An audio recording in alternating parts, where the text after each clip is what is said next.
Okay, so are we on?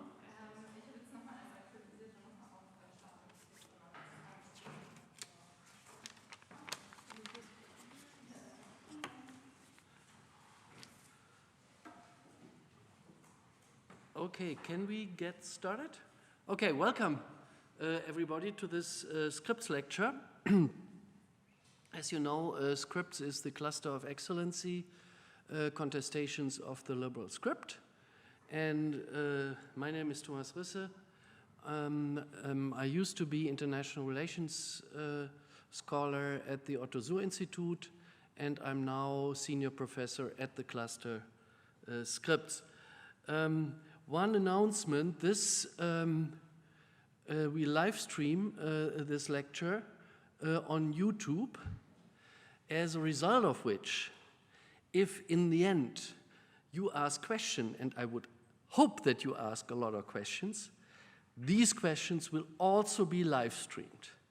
So unless you really protest, I take that as your legal permission that she told me I have to say this, okay? So now everybody knows what's going on. So it's my very pleasure to introduce a longtime friend. I thought today we met 25 years ago. 25 years ago in Florence. I think that was the first time we met.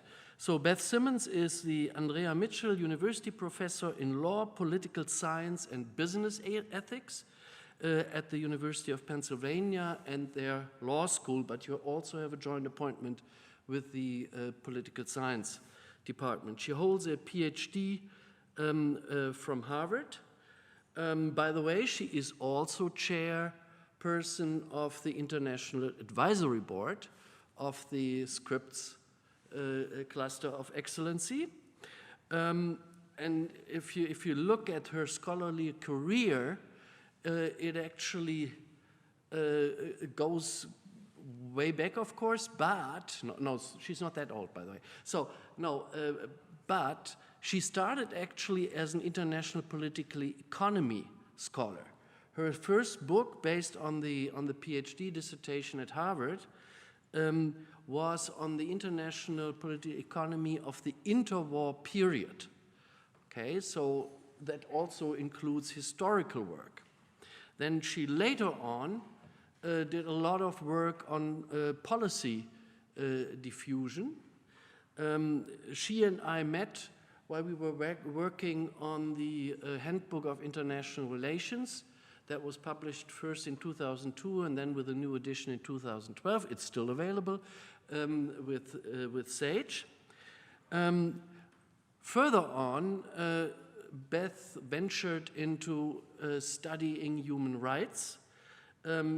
She has probably, in my view, published one of the most important books on the impact of international human rights law on the international system, but also on the domestic side of many states. And that book came out in 2009 in Cambridge. And for the last couple of years, and now I'm getting kind of to the topic of today's talk, she did a lot of research on borders, which of course is of special interest for the cluster because the cluster has a whole research unit on borders.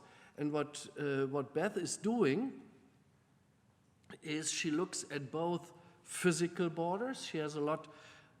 Some of you might remember last year we had her here. This was under very bizarre circumstances because she had to sit for health reasons in a hotel room, giving her lecture there. But we finally, the podcast on the Scripts YouTube channel is still available.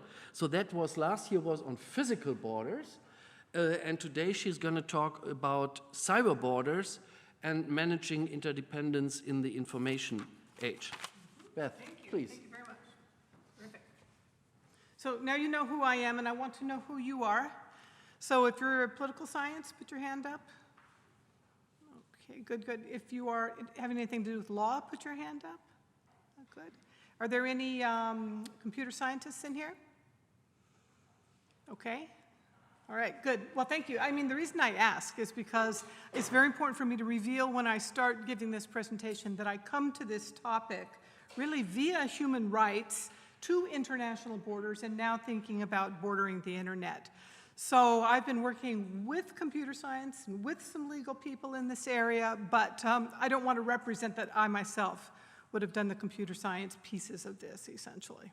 So this is a really interesting topic for me, though, because I am interested in the phenomenon of international borders, and as Professor Rissa said, that has been concentrated primarily on land. But I've been sort of branching off thinking about how states border the internet just lately. And this is a project that's very early in its beginnings, so it's a good chance for me not only to take your questions, but for me to take your suggestions and interests as well into account as I kind of develop this project further. So it's a very, very new project. And the only other time I've given this presentation was at ISA, International Studies Association, in Montreal this last year. And I got a very interesting question, which to me sort of signified why it's really important to do a project like this. So somebody raised their hand and they said, you know, the big difference between bordering land and bordering the internet is that the internet has no edges. Think about that for a minute. Think about what that comment is assuming, right? I just said, you know, my answer was essentially that the earth wasn't bordered until people bordered it, right? Bordering is a human process, okay? So edging the internet is conceptually possible. It's tricky in terms of the law, compliance, and engineering sometimes, but it is conceptually possible to do this. And so I thought that would be one of the sort of main things I wanted to try to take on in this project. We think about territory can somehow be naturally bounded, but there's something sort of special and different about the internet. That's actually one of the main things that I want to try to take on today, is that you know, the internet is somehow some kind of unique and special place. And I think there's a lot to gain from comparing it with physical space. So I want to begin just by sort of putting forward some of the narratives that kind of got me interested in this project in the first place. First, the idea at all that the internet is borderless. You don't hear this very much anymore. But over the last, I would say, 3 decades, this narrative has kind of been on the wane, and it should be absolutely nailed as not the case anymore. The internet is certainly not borderless. It was sort of referred to in the early 90s as this sort of boundless space, with John Perry Barlow saying in a declaration of Declaration of Independence for Cyberspace in 1996, saying, "You, referring to state governments, have no moral right to rule us, nor do you possess any methods of enforcement that we have any true reason to fear." Like somehow the internet, cyberspace was beyond state control. So one of the major goals of this paper is simply to be descriptive and find out the ways in which, and sort of do some descriptive analysis of how the internet is bordered. I should say when I say the internet is a system of computer systems, essentially. Primarily in this talk, though, I'm going to be focusing on information and trying to block information from appearing in national jurisdictions. So what I'm really interested in trying to do is think about the ways that states try to interfere with that kind of free flow of information around the internet. And most of it's on the World Wide Web that I'm going to be talking about, but not all of it, because I'll be saying a few other things about the way that these systems are literally configured. So I think it's maybe important to start with defining cyberborders themselves. And I think of cyberborders as the collection of laws, norms, and internet architecture used by states to filter digital information. And they do this roughly in line with the territorial jurisdiction of their states. This is because physical routers, physical systems have to be somewhere. Firms operate on territory, and so states can use law. They can use their enforcement powers to try to get cooperation from firms, for example. Okay? So it is a combination of the laws, the norms, and the internet architecture as well, the way the systems are set up and configured by states that can help them filter digital information. So what I'm going to be talking about are really kind of 4 areas. If you read the paper, only the first 3 are in the paper. So we just did a little bit of analysis quite recently and have added a 4th. But the first one is content removal requests. And content removal requests are when states ask Google or YouTube take something down. Typically, they will point to a national law and say, that's illegal in our country, please take it down. And when that happens, it only happens in the jurisdiction of the requesting state, notwithstanding fairly recent cases by Canada and a few other states that have tried to say, when we ask you to take something down, Google, we mean worldwide. Actually, that's not the trend. Google says, pretty much resists that. And so it's not a worldwide takedown. It's a jurisdictional takedown, okay? So that's one. The second one is foreign website blocking. And there are ways to prevent the visual availability of certain websites within a national jurisdiction. So both of those are things that states literally do to stop that information from appearing. It is about inward, if you will, flows of information. But the third one is about the outward flow of information. And the third one is data localization laws, which restricts the outflow of information. Could be a number of reasons why states would want to restrict the outflow of information. They might want to keep control over it for prosecution and crime control, for example. They might have a commercial reason to do that.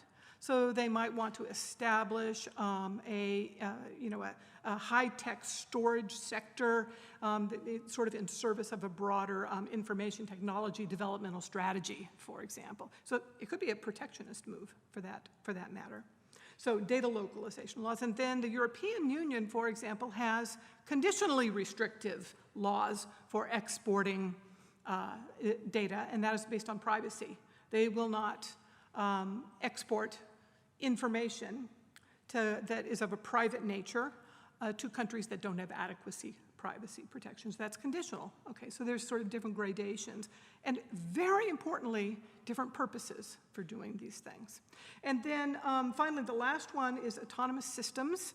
And the autonomous system consolidation has to do with, again, how you sort of place your routers in space and how many and how consolidated the linkages are with the rest of the world. And if there are only a few places where a country is connected to the global internet, or the global system of computers and routers, but a lot of intra-connection internally, you can see how that would give a state control, right?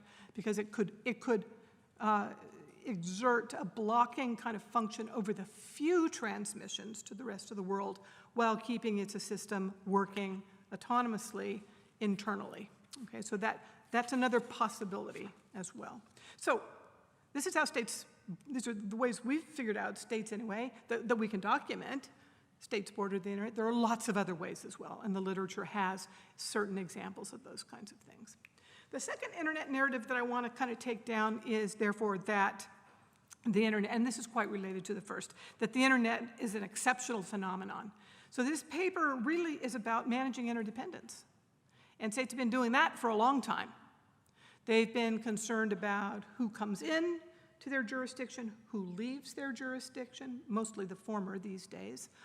They've been very concerned with what kinds of products are legal, ethical to have, and they define those things through national law within their own jurisdictions.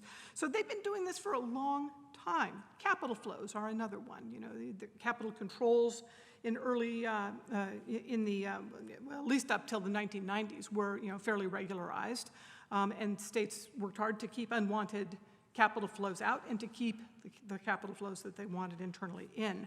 So globalization has repeatedly challenged the state. That's kind of the point that I want to make here. And instead of saying, oh, we're in an entirely new world of trying to control information interdependence, in fact, states have been grappling with this for a long time. They've got a long history with it. And so we proposed then another way to look at internet controls as just another example of filtering the global. So that's kind of the sort of larger framework for thinking about this. So managing interdependence is a recurring problem. It happens again and again. We don't argue this is costless. It's quite costly in some cases, just like protectionism is costly in the commercial sphere. Just like trying to filter out unwanted persons turns out to be costly. There's a different bearing of those costs for different ways of things that you try to filter. But all of these efforts sort of to stop movement, that there's a strong demand and supply for, it's costly to do. And we don't argue either that it's effective, okay? So there are workarounds for many of the things that we're talking about. In the extreme, someone can just go somewhere else. A national could go to another jurisdiction and use the internet, but of course there are all kinds of ways to sort of leap over the kinds of walls that states are trying to construct, use of VPNs, et cetera. So we're not saying that bordering the internet is costless or that it is always successful, and largely not very successful. So what we're really kind of thinking about is sort of asking people to think about the similarities between cyber borders and physical borders, and cyberspace and digital information on the one hand, and physical information, physical goods and things and people on the other. And there are a lot of similarities here. So this is just sort of conceptual picture that kind of organizes in my mind for me, thinking about the nature of the border between the controlled state environment on the one hand and the global environment on the other. That's what bordering is. It is trying to make that purple line real in some ways, okay? So making it contribute to a different combination of goods, people, and information in the state environment compared to the global environment. That's driving a wedge in this environment. So there are many ways in which these are similar. So for example, ways in which states control, let's start with the control human exit. Laws exist, visas exist, bureaucracies for immigration and border control exist, structures, checkpoints, walls. For example, here in Berlin is, of course, was historically one of the most interesting and important examples. Controlling exits of goods happens too, right? Especially high-tech goods. But other reasons why states might want to sort of sanction other states and that kind of not want to trade with them. So export prohibitions, bureaucracies, and trade missions and ministries are dedicated to this kind of control. Export inspection facilities exist to do that. And that's just on the exit side. The entry side is, of course, really very well developed as well.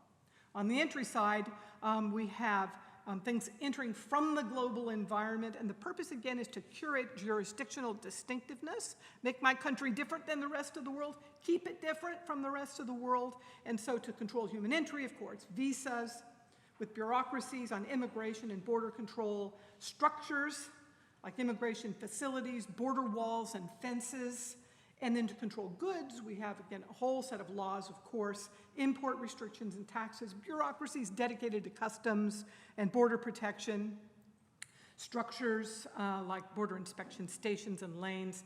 So this is just sort of the way to make that vertical line real in some sense.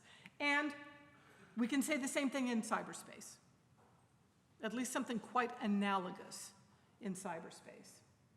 On the side of controlling data exit from the state environment to the global, that would be the area of global localization laws I was talking about that try to prevent data from leaving a state. Bureaucracies are created to try to create data protection agencies. Central banks and ministries of communication have a big role here. Controlling data exit, data centers are created that are physical spaces in which the servers and the storage facilities exist to keep that data internally. And we have the same thing on the outside as well. Information entering from the outside. Foreign website blocking. Usually depends on national law. Usually you can find laws in the books for countries that do this. That says, this is appropriate for us to do in the countries. Bureaucracies, again. This is usually the structure with blocking usually has to do with engineering codes for the internet. And then we also have the instance of takedown requests as well. So takedown requests, again, being an instance in which preventing that information from being able to appear domestically. So here's my question really for this paper. And I think anybody who's interested in international borders would want to know this. How can we characterize that purple vertical line? How can we characterize it? What explains some states wanting a really thick vertical purple line, and other states willing to have a very permeable purple vertical line? Whatever generates that, we can't see it. I don't know. I mean, I have ideas of some things, but you can't, like, document it by pointing right at it, okay?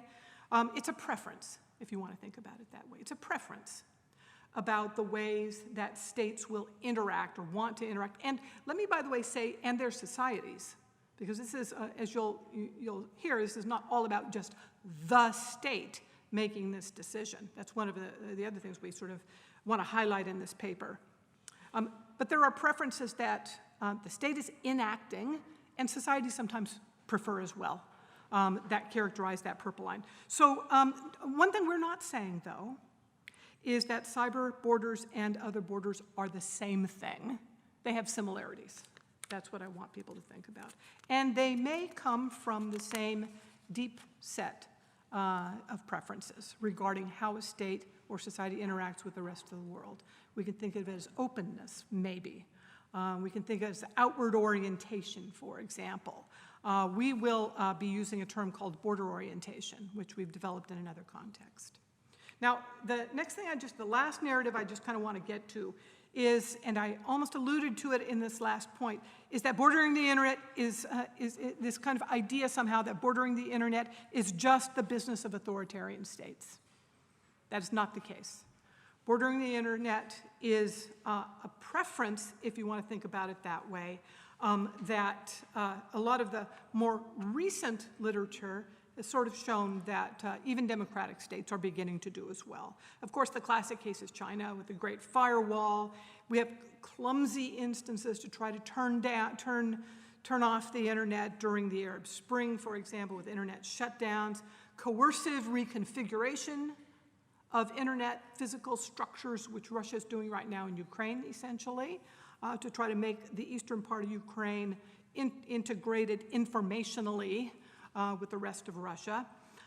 And so these things have been going on. Those are the kind of, I would say, those are the kind of ones that everybody gets there. That's what people think when they think of bordering the internet, are the authoritarian efforts to do that.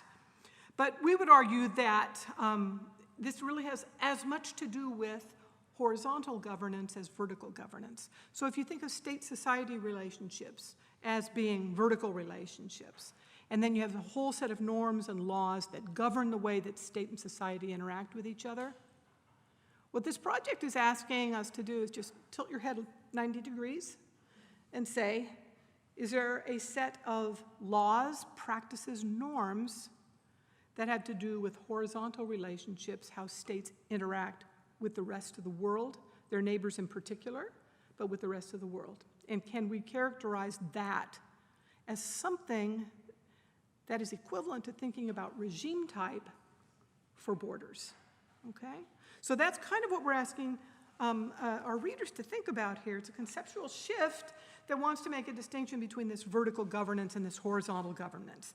The vertical governance concentrating on regime type, state-society relationships, not unimportant, absolutely not making that claim, but that there's something else going on as well that we should be thinking about as horizontal governance, which distinguishes the internal from the external, and we're going to proxy that with some of the work that we've done in the territorial area, in physical space, by saying that reflects, in some sense, this underlying preference to have a more controlled relationship with the rest of the world. And our argument centrally in this paper is that this underlying preference, which we can't see, can be proxied. And so what we really ought to be able to observe is a relationship between bordering physically and bordering in cyberspace. But not because one causes the other, absolutely not, but because they sort of both come from the same preference about horizontal governance, okay, the way that a state interacts with the rest of the world. All right, so that's kind of the general idea. And so now it behooves me then to say what I'm talking about, what is this measure of border orientation? And as I mentioned, it comes from work that we have done in the physical space.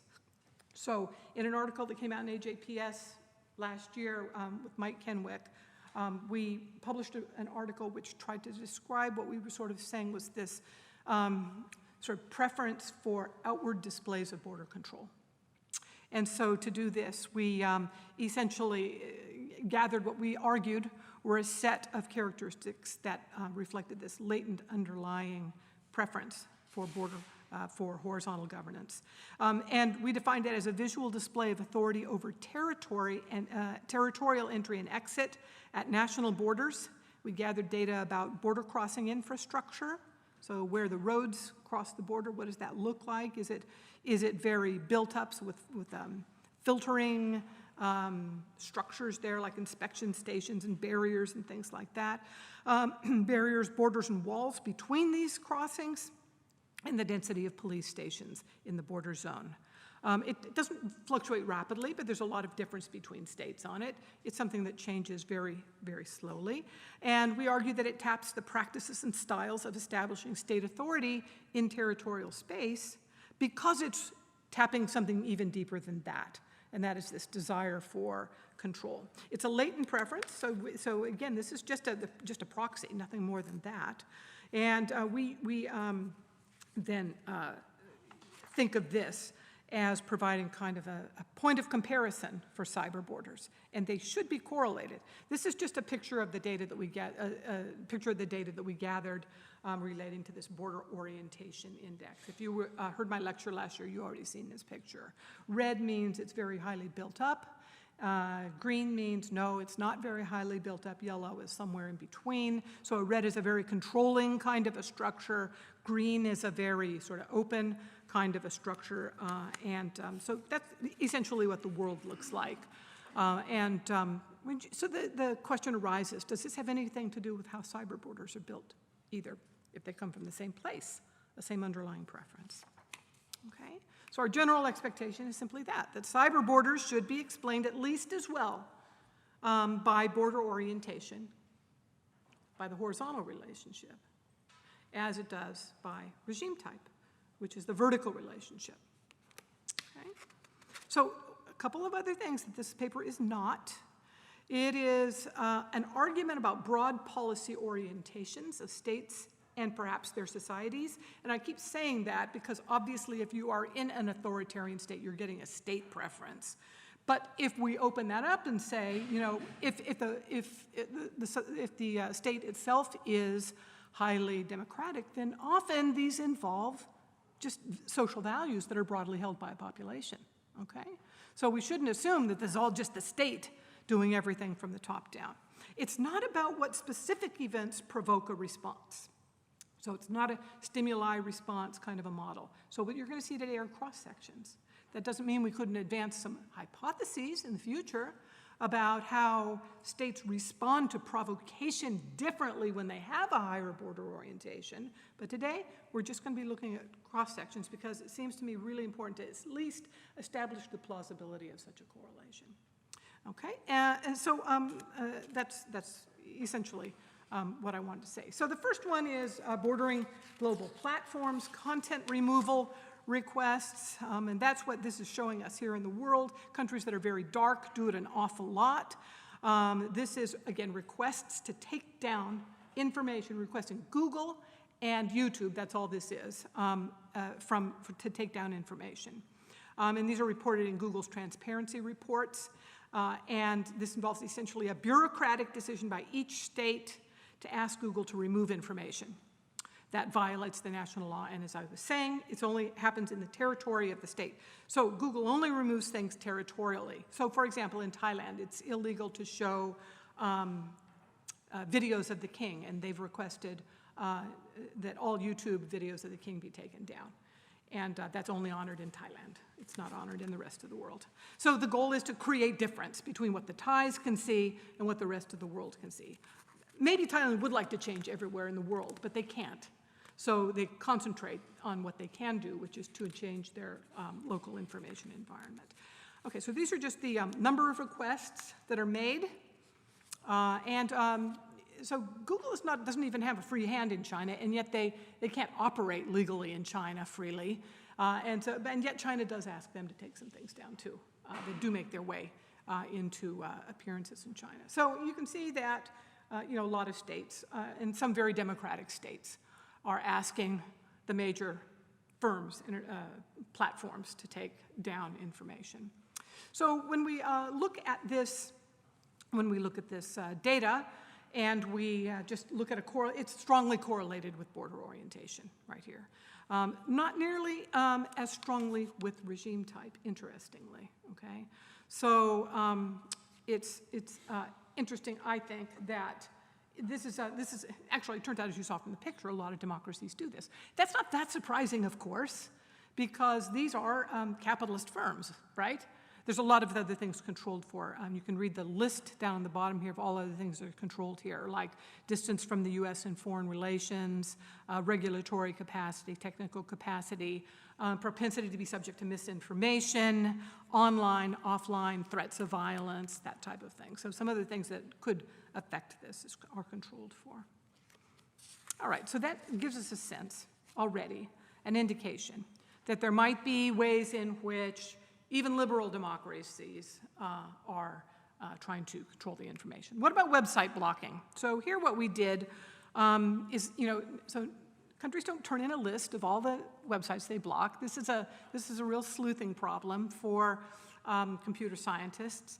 And so there's no ready-made data set on this. We had to work with some computer scientists to try to create something which was sort of useful for us. So this is a representation of real-time website blocking by a group called Censored Planet, and they record the results of trying to access. They have sort of sites all around the world, and it's continually trying to record when they can't get through to particular websites in the world. Okay, so this is not volunteer information, or it's all automated. Automated information for access to 2,000 websites each week from 95,000 vantage points around the world. And we use only Censored Planet's detections of deliberate censorship, such as blocked pages directing users for other reasons, and not just, there's a glitch or the electricity went out or what have you, okay? The next thing we had to do is to try to determine these websites are global, because we're not talking about just censoring within a country. We're interested in the liminal aspect of this.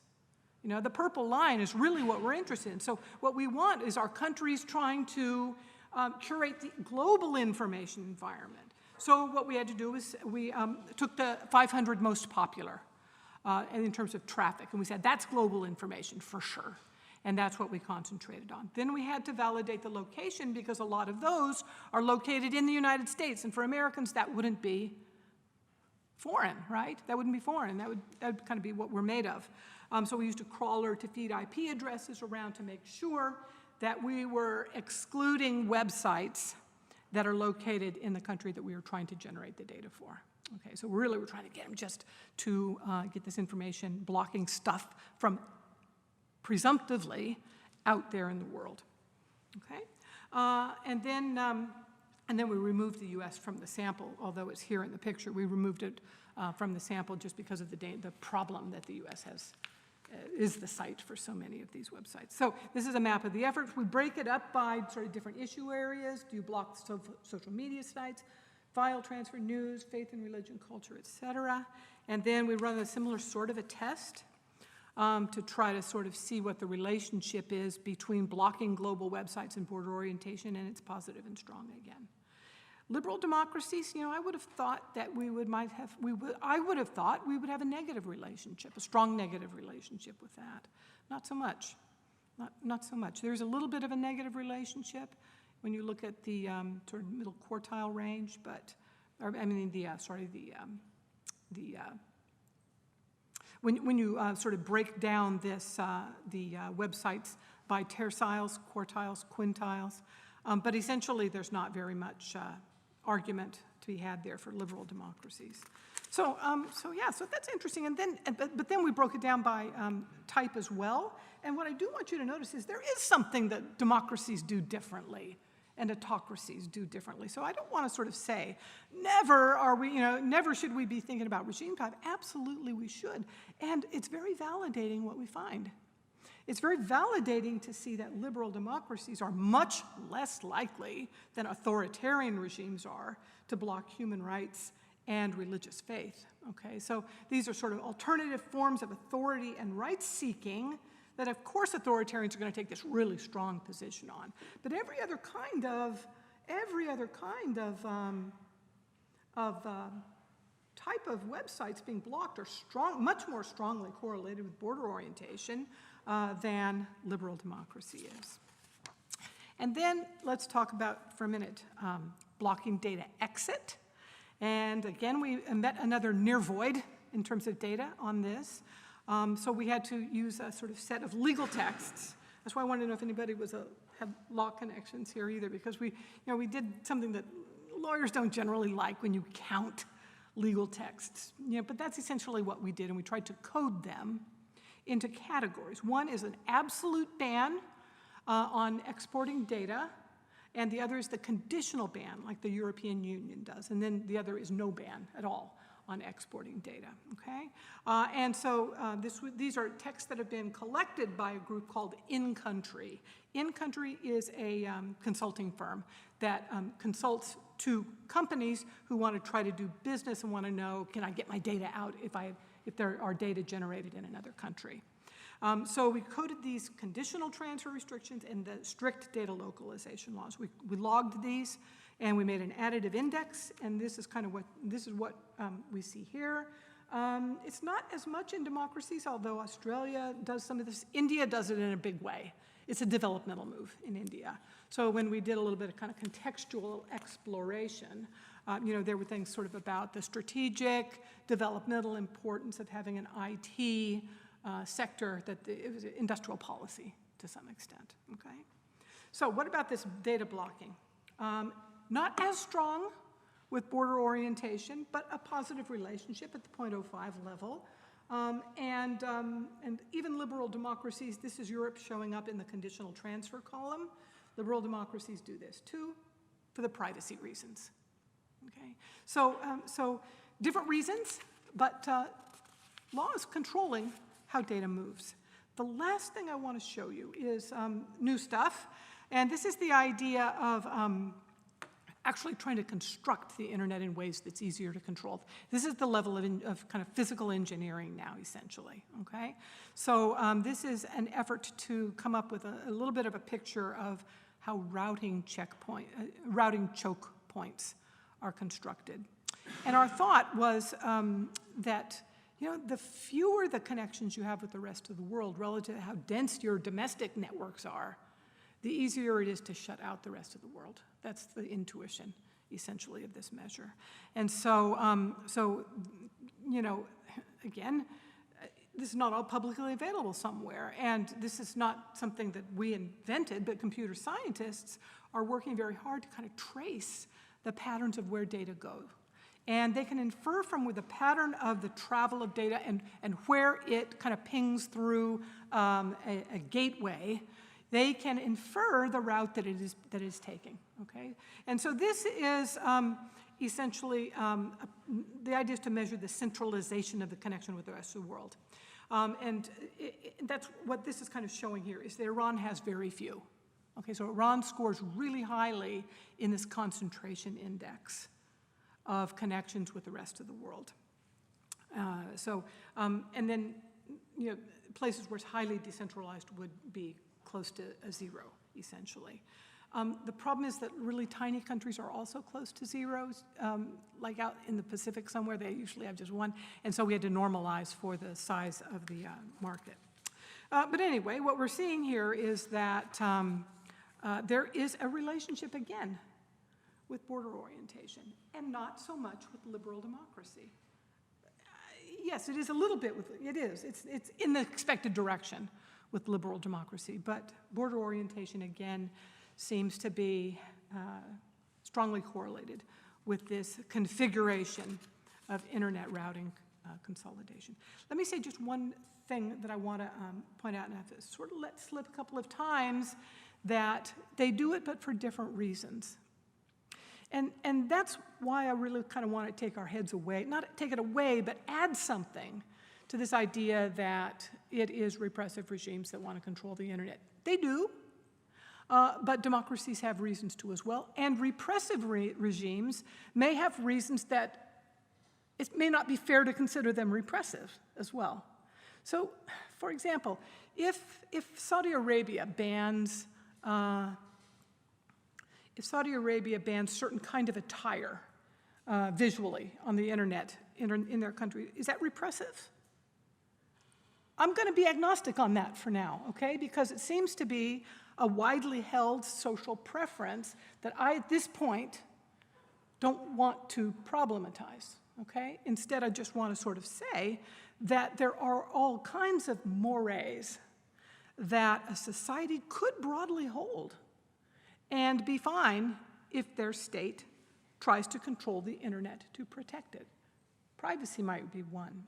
Child pornography, almost every state tries to do something about child pornography, tries to keep that kind of criminal activity.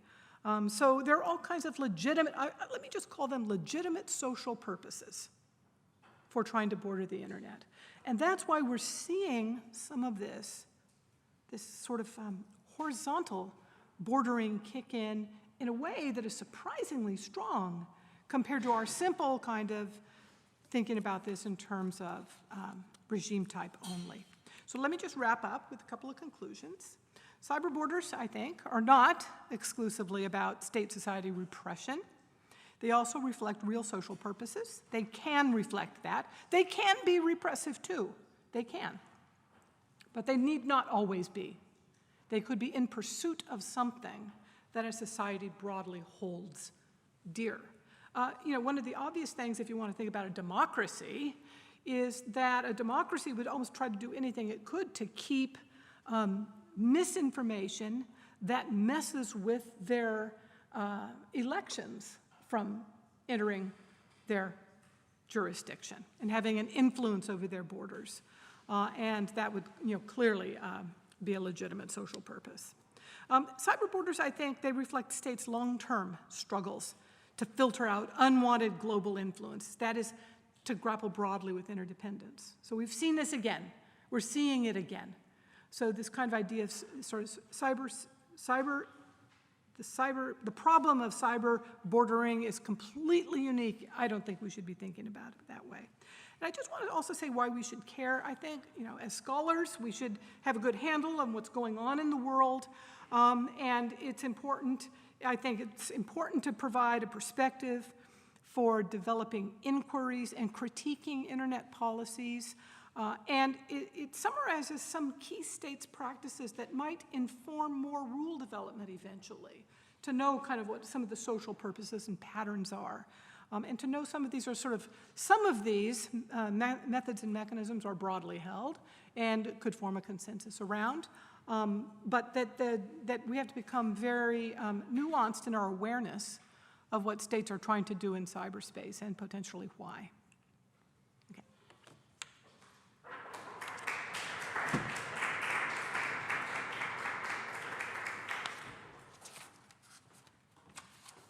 Super.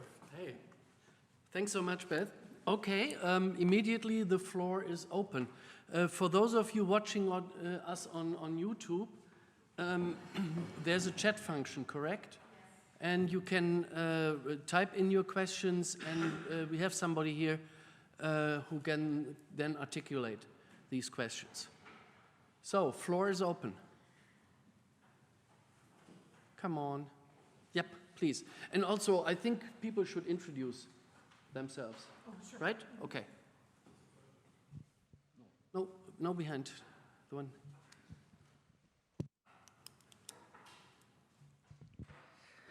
Thank you for your presentation, first of all.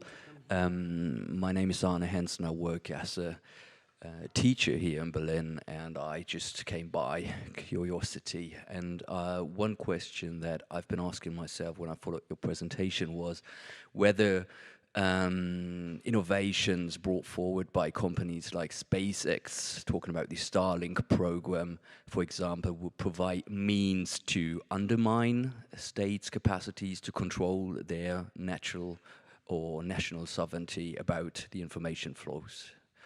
Because of satellite basing, is that what you're thinking? Yeah. Yeah, no, yeah, I mean, my sense is that it has always been kind of a race between technologies of the state on the one hand, and I'm gonna, again, I want to emphasize the state sometimes with the permission of society to counter these kinds of forces, and other times to permit them to flow, and that is always dependent on the nature of the technology available. So I think satellite basing of internet takes away the terrestrial aspect of it. And the only thing that remains then at that point is to think about where and how states can hold firms legally liable for what they do. Next question, I think, yeah. Thank you very much. I'm really impressed. I should introduce myself. My name is Jürgen Gerhards. I'm also in the cluster, senior professor in the cluster. I'm really impressed by the data you have collected and how you have analyzed the data. I think I have three questions. The first one is on the theoretical exploratory level. So if I got you correctly, the main independent variable is this broader border orientation. And this then impacts on more specific practices of border control.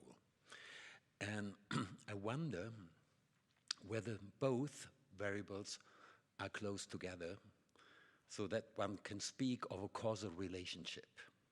Or in other words, isn't there an endogeneity problem? Because both things are closely related. That's my first question. Can I answer that before you ask your second? So the way that we're thinking about it is not that land borders cause cyber borders, and not that cyber borders cause land borders. That's not what we're thinking. We're thinking there's something that's a spurious correlation, but it's an interesting spurious correlation. And the reason it's an interesting spurious correlation is because they're both coming from a preference that we can't see for managing this sort of deeper relationship with the rest of the world. Some people might want to call it openness, what's the open society versus the closed society. Some people might want to call it, I like vertical and horizontal. So it's the kind of the closedness of the horizontal, the highly regulated nature of the horizontal relationship that I think this kind of captures here. And I think that's deep, that's very deep. And it gives rise to behaviors that are manifest by things we can start to measure. And we shouldn't be surprised, therefore, that these things are correlated. That's all they are, is correlated. And we wouldn't want to mistake that correlation for some other cause. That's why we have control variables. But I think that a prima facie case has been made that they are stemming from something that has to do with this deep preference. So it's not, so I don't think there's an endogeneity problem in the way we think about this statistically, or maybe you're thinking even theoretically. I think they both come from the same place. Okay. My second two, and then we go back, and then we get your third. Oh, okay. My second question is related to the first one, because then the question comes up, where do these broader, deeper Speak in the microphone. Where do these deeper orientation come from? Yeah. I mean, there are many different factors. But I was thinking of a paper by Heers, Wimmer, and Zöll, in which they try to measure historical trauma of a nation state. I don't know whether you know this kind of No, study. I don't know this The one. nice thing about this study is, I mean, the argument comes from historians. But the nice thing of this two papers is that they try to measure it in a comparative way. And the argument is, well, if a nation state has experienced in the past loss of territory, wars whatsoever, then there is a kind of trauma, which then impacts on border orientation. We use this macro variable for our analysis of attitudes towards refugees and forced migrants and voluntary migrants. And this could be a kind of variable which is behind your preferences. It could be. Right? Yeah. But I have a broader question. This is one factor, but there could be other factors. Yeah. I would be curious to hear your ideas. What is behind this? And you understand this would only be speculation if I say this, right?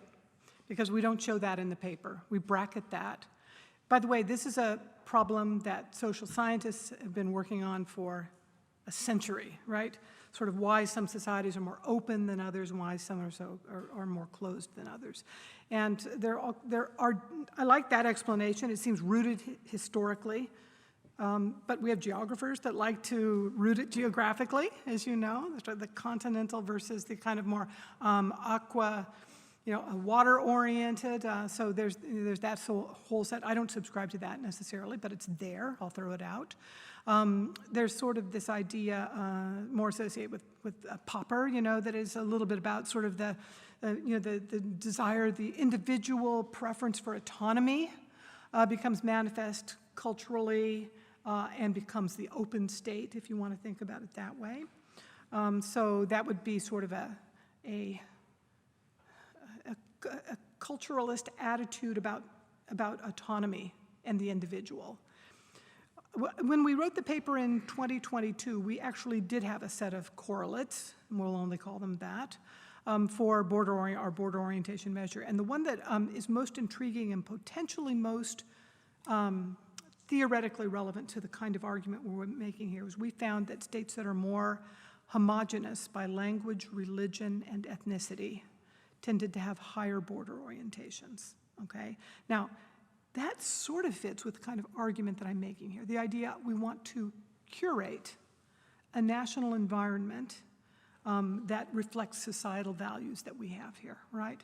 So you can see there's this kind of a similarity maybe around this idea of a strong preference for an imagined common culture that is reflected to a certain extent in homogeneity across sort of various cultural markers, if you will. So perhaps that has something to do with it as well. Speculation. I put you on the list on the end, but I have a long list by now, so you're on the list, okay, with your third question. Let me just say, well, the next question, but even with that historical study, I mean, we haven't solved the problem, have we? Because then the question is, well, why do some places get in so much conflict and trauma, right? So we haven't solved the problem even with that. Thank you so much, Professor Simmons. Very interesting lecture, like every word I second. And I really liked your statement that bordering is a human process, and this is something that I've been looking for to also describe my research, so thank you so much. I have two questions, and I come from the background of international law. I'm here with the research group on international law, working here at the Freie University. The first one is on borders, territoriality, and then the extraterritoriality concept comes in, right? So if you have any reflection on how extraterritoriality is different in cyber as opposed to the regular, especially in human rights, since you did a lot of research there, right? Yeah. And then the second question, and that comes also from my research. Should I try that one first? Should I try answering that one first? Yeah, sure. I think that the problem of extraterritoriality is common to both. So, for example, these images, this information is generally available until somebody blocks it. So there's a strong sort of extraterritorial authority to the home state of these major firms, right? Certainly they are operating, and they even act like governance structures extraterritorially because they make a lot of these decisions themselves about what's appropriate and what's not appropriate. So they're already making, so there is kind of this private extraterritoriality. I don't know, is it that much different than multinational corporations that have had a physical presence elsewhere and have affected the technological and the labor markets, in countries for centuries? So I see that as kind of a common problem in a way. And this project really is about sort of managing clashing territorialities in some sense, right? And this kind of pushing back against global information is a way to try to save a state's territoriality. Now, of course, there are international agreements where states agree to do something in common, right? And so this would be like, like the European Union has done, of course, a lot of this with respect to privacy law and that kind of thing. So already, and other states do that to a certain extent as well. So it can be, there can be agreements that would constitute some form of extraterritoriality in this area as well. But I guess the project is interested in how states kind of push back against extraterritoriality, the extraterritorial flow of information and authority, really, by using these kinds of methods I'm talking about. So I think it's similar. Did you have something, does that hit the nail on the head for you, or are you thinking of something different? No, that sounds reasonable. I was just interested, because I did not look at that yet myself, so I was really curious to get your opinion on that. Mm-hmm. But I have a second question, though, and that's on those liberal democracies versus autocracy dichotomy, which I also really love. And this is something came up in my research. I wrote a paper with a colleague from MIT. So I'm from Russian descent, she's from Chinese descent. And we wrote a paper on cross-border data transfer. So the data localization laws in Russia and China, the recent ones that came into force 2023, and how different they are actually. So even within the autocracy, how different those are. And we show these commonalities and differences. So, and that really made me think also, I completely agree that the line between autocracies and liberal democracy is getting thinner, but also within the regimes, it's also not that clear.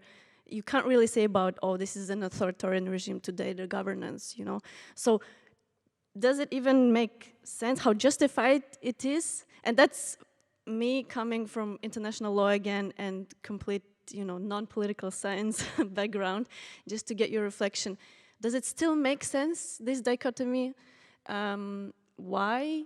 And maybe just, the broader kind of thinking about it. Two things. I mean, first of all, my gut response is that repressive regimes repress more, right? And so, yes, they do more of these things, typically stronger, in more arbitrary ways, that type of thing, and more state-generated ways. So that's my gut reaction. That's why it's important to bring it up in a paper like this and not just turn straight to Cyberborders, right? But the second reason is the literature has been concentrating primarily on what authoritarian states do. So for the past decade and a half or 2 decades, whenever we think of interference with the free flow of information, everybody's mind goes straight to China and doesn't sort of think very comparatively about alternative ways of curating the information environment that might be completely non-repressive and completely acceptable. So I think it's still important to demonstrate that, actually, because there's just such a strong presumption that it's just the authoritarians doing it, and we have, and that we liberals don't do it, and also I just wanted to push back against the idea that controlling information is always bad. I think sometimes it can be just fine. Yeah, so my idea was, isn't it better to focus on... but is this just a follow-up? Because I really am quite interested, just a follow-up. No, like on this dichotomy, isn't it just more effective to focus on one particular practice, for example, data localization, and look across all the regimes? Because even US and EU, they are so much different. So No. But we can discuss that's a different later. question. Yeah. And yes, absolutely, we should be doing that. Yeah. And international lawyers should be doing that, right? You have a comparative advantage here.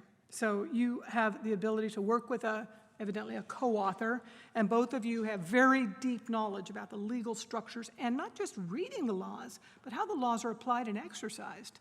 And that's absolutely crucial. It's not, this is a survey piece here, right? And constantly we're torn between, going deeper on a particular case versus let's have enough instances of interference with information that we can sort of paint with a broad brush, or, there are lots of different ways in which, lots of very different ways of which, in which states are trying to affect information flows. Yeah, but no, I absolutely value that. Jannika is next. Yeah, hi, Jannika Spannagel, working at Scripts on academic freedom right now. My question is, what do you do with the European Union, both conceptually and methodologically? Because I understand you're actually looking at nation states, but you did bring up European law several times, so yeah, thanks. So as you know, European Union has a lot of coordination in this area, but not everything is coordinated in this area. So website blocking is not coordinated by the European Union. That's done by code, governments decide what to try to block. They definitely have coordinated around privacy laws, for sure. But Germany has a very, very active presence in this area that is kind of way out. It's beyond what a lot of other European countries do, essentially. And so there's a lot of coordination, but we model them and think of them as independent, for the purposes of this exploration. Could one just sort of shrink them down into one country, and call it a unit? That might be possible to do too. But well, it turns out in the U.S. now we have states doing crazy things. Not crazy. I won't say it's crazy. Interfering with the free flow of information. So like the state of Montana just essentially said you cannot even download TikTok, it's illegal, And I don't know what Montana thinks they're doing. This is a federal, a national federal area. But this is what they're doing, and some people just think it's symbolic. But anyway, to answer your question, every state has, I guess, every unit has some degree of coordination and collaboration with the units around it, and has some degree of even fissures within it, such that in the end, it's a little arbitrary how you decide to treat the European Union compared to a place like the United States. But the way we ended up making the decision was to think of these as states with their own policies. And like I said, for the privacy laws, that's absolutely the case. But it isn't so much for the rest of the, it's not quite as clearly the case with the rest of the indicators that we're working with. Next is back Katrin.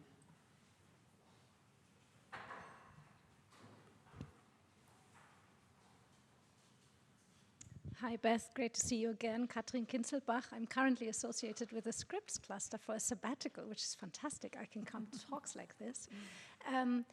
I want to pick up on the theme of extraterritoriality and the notion of borders. You started your talk saying that there's a common assumption only authoritarians do that, border the internet. And I think that explanation and imagination is linked to an authoritarian practice that is probably no longer what's happening now, in the sense that they try to shield their citizens from information that comes abroad. Increasingly, they want to control what information also leaves, right? Data, Chinese data law just mentioned, etc. And you invited us to view all this from the prism of borders. And I think you have a strong argument, and a lot of what we see is exactly that, erecting borders.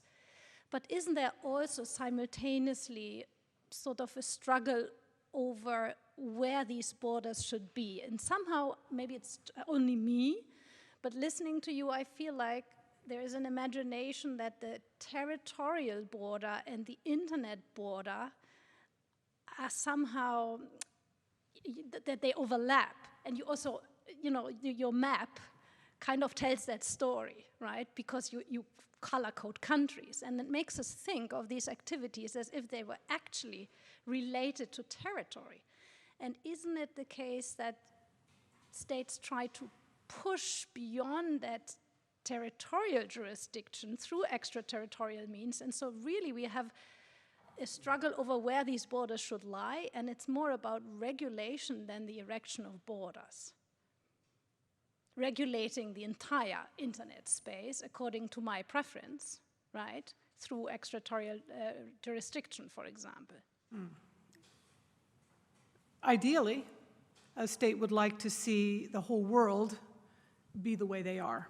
That's an ideal. In this world of territorial states, that's not going to happen for a couple of reasons.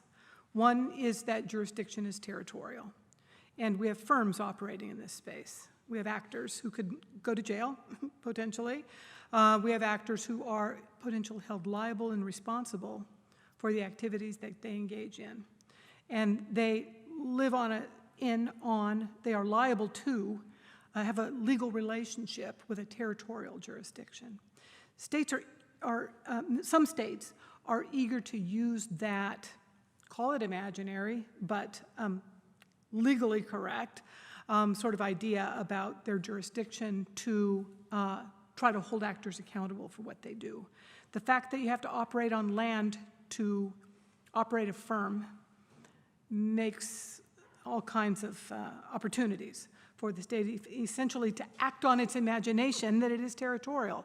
One thing we did spend some time on, it's not in this paper, we took it out, was that we spent some time going through national security documents and tried to sort of kind of problematize the thing you're thinking of. You know, do states see the cyberspace as kind of undivided, holistic space, or do they see it as something subject to their national governance? And so we found a lot of language that was around, you know, information sovereignty, that was around, you know, spatial analogies and territorial analogies, even walling analogies sometimes for what kinds of policies, cybersecurity policies. So Jordan Branch has got a really good article on this in International Organization as well, where he looks at the language that states use when they talk about the internet and how very spatialized it is. And I guess I would say that being spatial is in a state's DNA. And they find it very hard to have any legitimacy if they can't play the territory card, right? And so they have reasons to want to assert that whenever they can reasonably do that. And that's why you get, you know, phrases like cyber sovereignty and information sovereignty and that kind of thing being used repeatedly by some states. So yes, but no. Yes, I definitely know what you're talking about is, you know, it's a hard space to control territorially, and not all states want to do it. Not all states are that worried about it. Not all states, you know, are desperate to, you know, kind of etch out the territorial edges of the internet, but some really are. And so that's kind of exactly what it is we're trying to see if we can document here. So next one is Lorena. And then Sida. Yeah. And then you.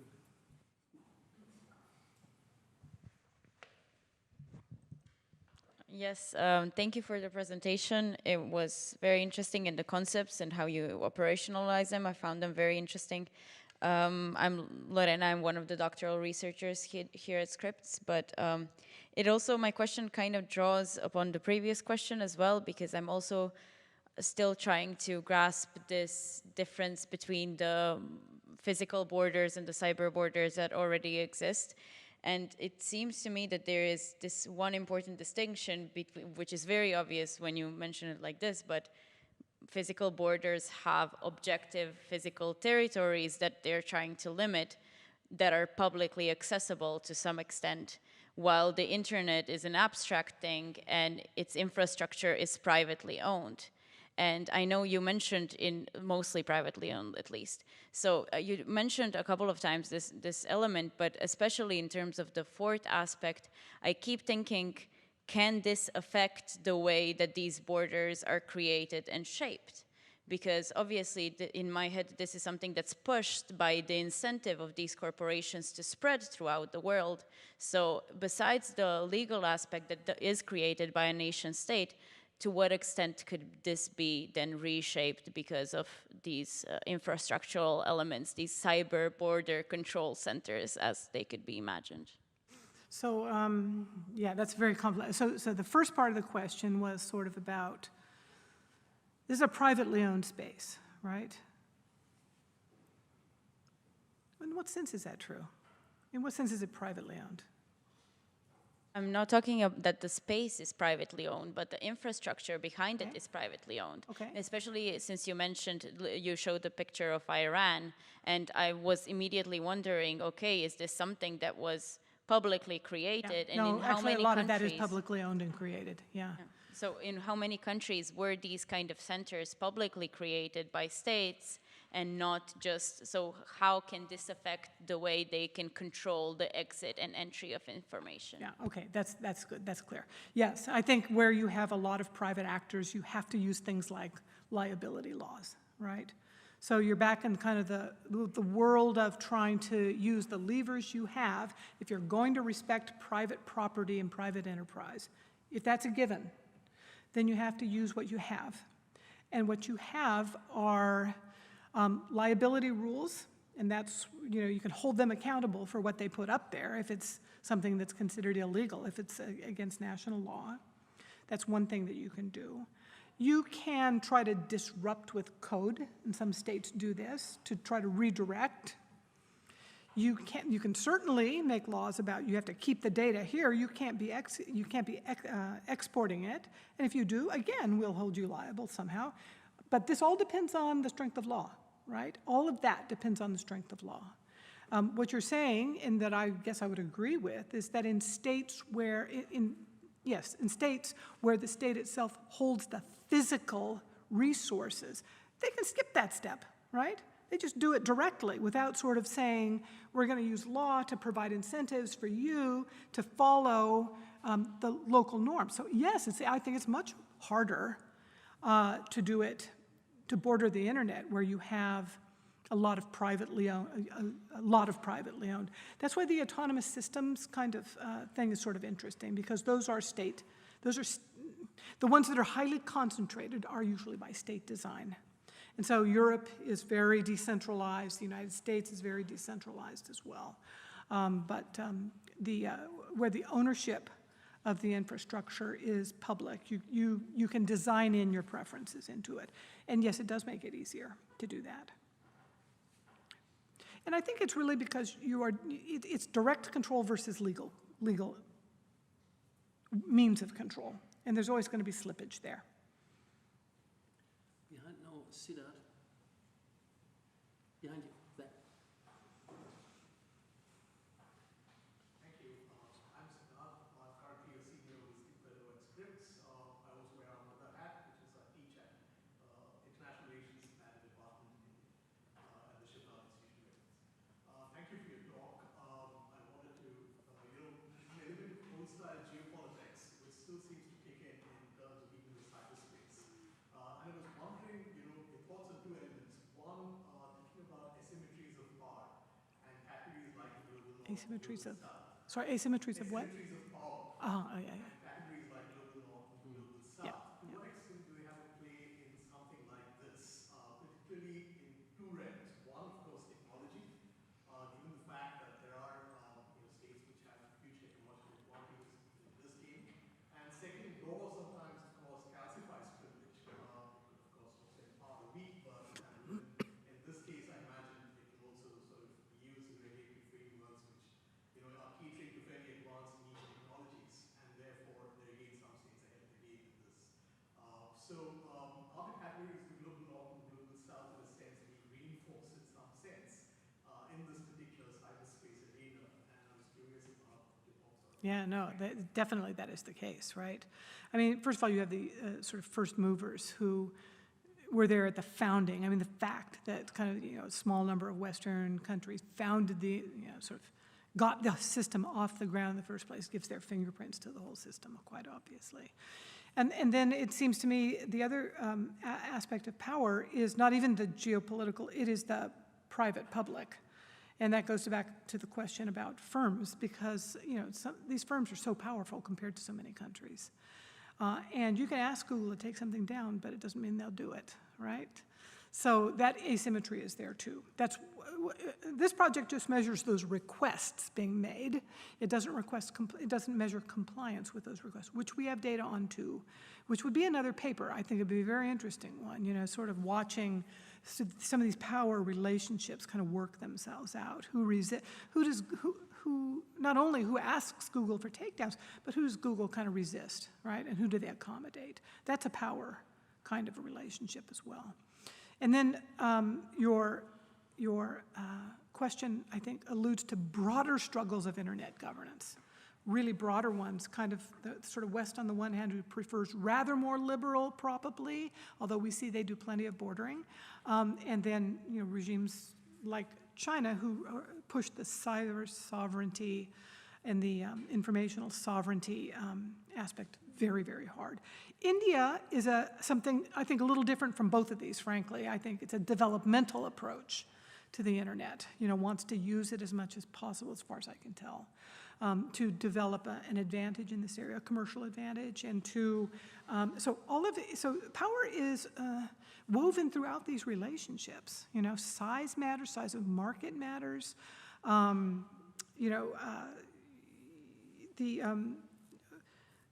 even where these major firms are kind of controlled and who they answer to, it turns out not very clearly to anybody. The United States is not controlling them very well, that's for sure. So there are all these kinds of power relationships, and I think it's crucial here too, absolutely. Okay, next one is there. I'm closing the list by now, so who's still on the list is Federico, and then Jürgen has the third question. Do we have anything? Can you turn on the mic, please, so that the people in the mic please on, because it was also the last question. Yes, perfect. My question is too specific. I can ask that. Okay. Okay, fine. Then I put myself on the list. Okay. Hi. Thank you for your presentation. It was really insightful. My name is Debayan. I'm a graduate student of international affairs at the Hertie School in Berlin. I have two questions as well. My first, it's a bit of I was just wondering if you considered any form of longitudinal analysis of cyberborders, particularly, how they change, through time, based on regime change, for one, but also with border orientation. I feel like that has the kind of insight to provide in terms of how these things change, how patterns evolve, and possibly to also understand cybersecurity in the future. Yeah. So I was wondering if you ever considered that kind of analysis. So we started this paper with all kinds of longitudinal analysis in it, and it wasn't. It kind of wasn't the argument, because we weren't saying these things move together, right? Because so border orientation, as you know, is measured terrestrially, and cyber borders, the various ones, are measured, cyber policies. They shouldn't move in response to each other. They shouldn't, because the threats are different, right? So year by year, or month by month, or even day by day, we've got data down to the day on some of these cyber policies. Website blocking, for example, we've got it down to the day, but means what? Means what? So the reason this is cross-sectional is because we're making the theoretical argument is calling for sort of a deeper understanding of something that is underlying and doesn't move very quickly. Now, here's what I think your second question suggests, and this is exactly what we're thinking about doing next, and that is to use Cyberborders as a background, using border orientation as a background condition that conditions the response to a particular kind of external threat, like interference with an election, or some kind of socially objectionable, or some kind of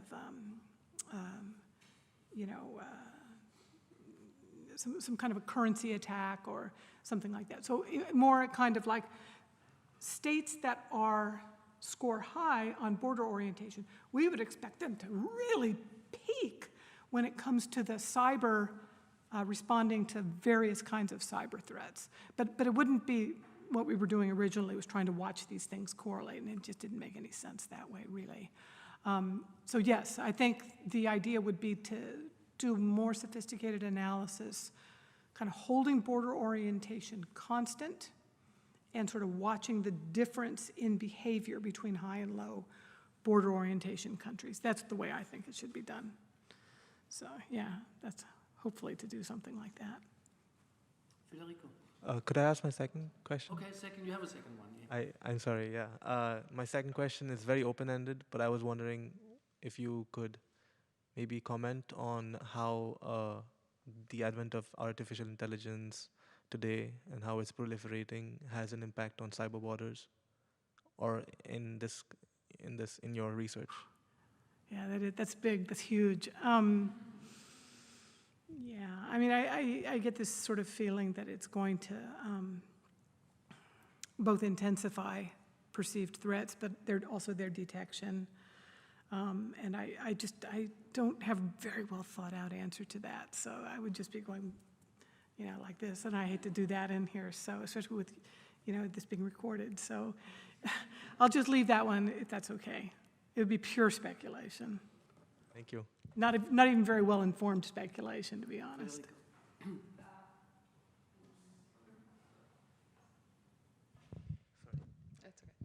Hi, my name is Theresa Becher. I am a political science student here at FU, and I also have two questions, if we do have the time, I don't know. The first one would... If it's short, yes. Yes, the first one would be on... like when thinking about territorial borders, they are more open and more close for different nationalities, of course.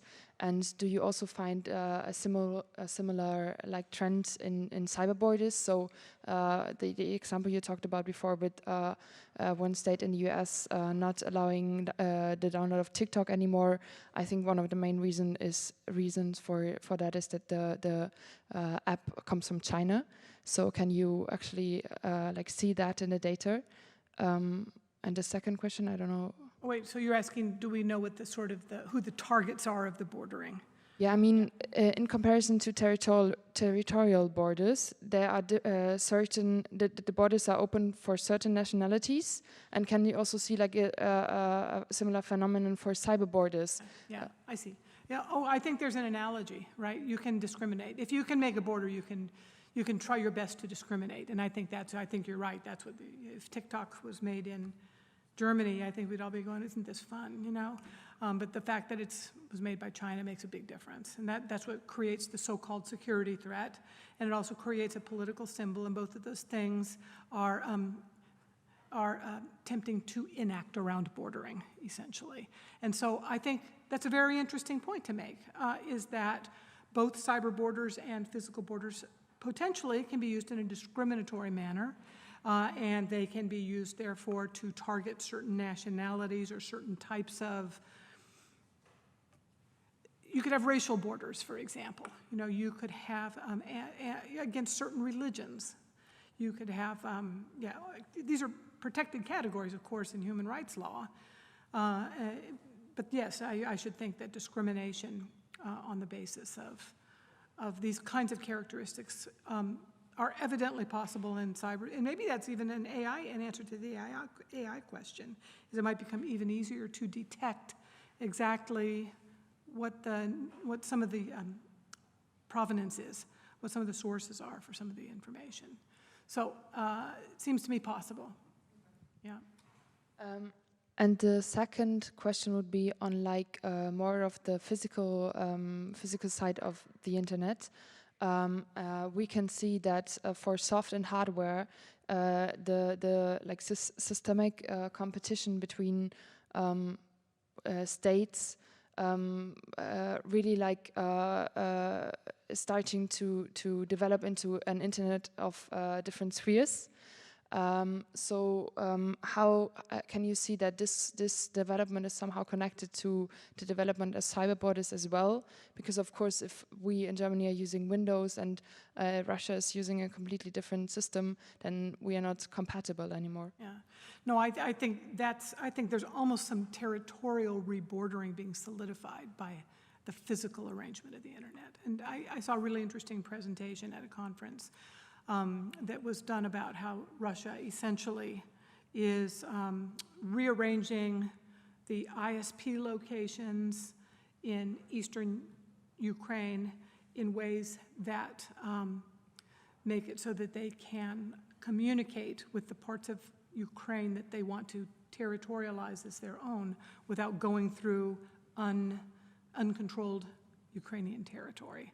So in other words, trying to make real on the ground, they're using cyberspace to try to reinforce that essentially. So I think that's a very interesting point. I don't know where, I'm sure there are other places in the world where there's an attempt to really generate kind of very real physical divisions based on the physical structure of the internet as well. Okay, Thanks. 3 minutes left. Federico, short. Because I'm on the list too. Yes. My name is Federico Salvati. I'm also a doctoral researcher here at Scripps.